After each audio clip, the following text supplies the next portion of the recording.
think she'll, first of all, be a Hall of Famer. I think she'll be in our Hall of Fame to recognize what she's done. She's our, leading scorer in school history. And then it was a boys and girls team. And the first game she played, she scored 16 points in the first game she played as a kindergartner. And then right then and there, we knew she has natural talent all the way around. That's the only way you can explain it. Top rebounder, statistically, she's there. She was just born to play sports, and she just loved it, and she goes, I can do this. And the sweat, and the shooting in the driveway, and the weightlifting, and the jump rope, and all the other stuff she did in the garage. And that was all her. Nobody was standing there telling her, you should do this, or you should do that. That was all her. And so, just seeing her as a person, role modeling, what it's just like to be a supportive person, caring about your community, caring about your teammates, being a good leader on the floor, all those things is what she's really leaving behind. Alyssa Ustby's basketball legacy at Rochester Lourdes High School is nothing short of remarkable, and it's what led her to playing D1 hoops right now. But her journey started back in 2017, where as a young freshman, she averaged 20 points per game, helping propel that squad to a state tournament berth. Now, it wouldn't be until her senior year until this team would get back. And that's where we pick up our story. It was absolutely insane of an experience those couple days. And so we won our first game, and we played a great first quarterfinal game.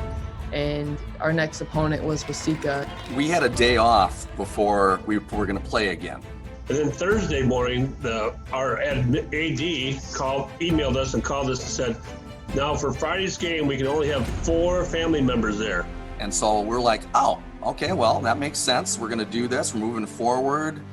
We had set our fan number. We had the 100 people or whatever that got to go. And in my head, I'm thinking, we're now getting to play. And so the next morning, we have walkthrough. And so we all got our stuff, we got breakfast, we're walking over to the recreation center on the U of M campus. And I get a phone call from my athletic director telling me that it's been canceled. And we were walking to the gym, and I didn't know what to say. And we started putting on our shoes, and then our coach said, guys, hey, bring it in real quick. And, so I got my practice stuff on, I'm ready to go. I've got notes for my coaches, and I know they've got some for me, so we're gonna collaborate on that and get ready for the game. And my coach just goes, I don't know what to tell you, but it's over. I go, I don't know how to say this, guys. It's over.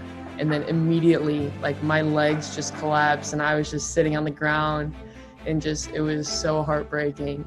We're all crying, everybody's crying and hugging, and we don't know what to do. We were all excited for it, and they just made it so far.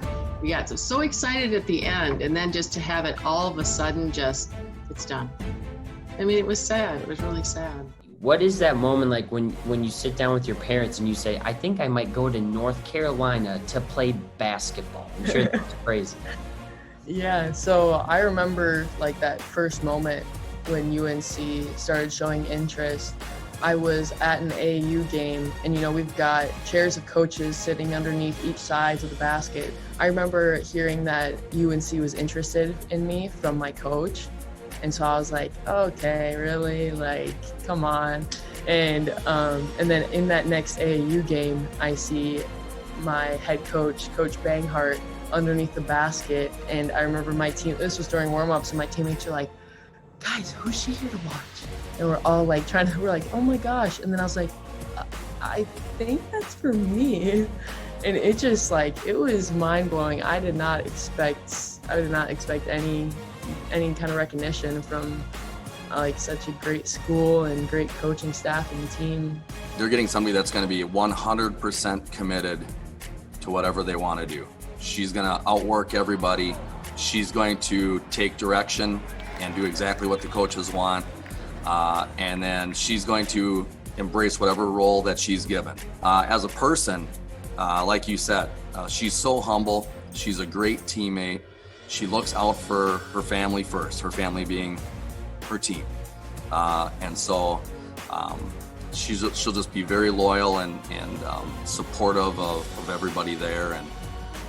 they're so lucky to have her. And I think they probably already know that.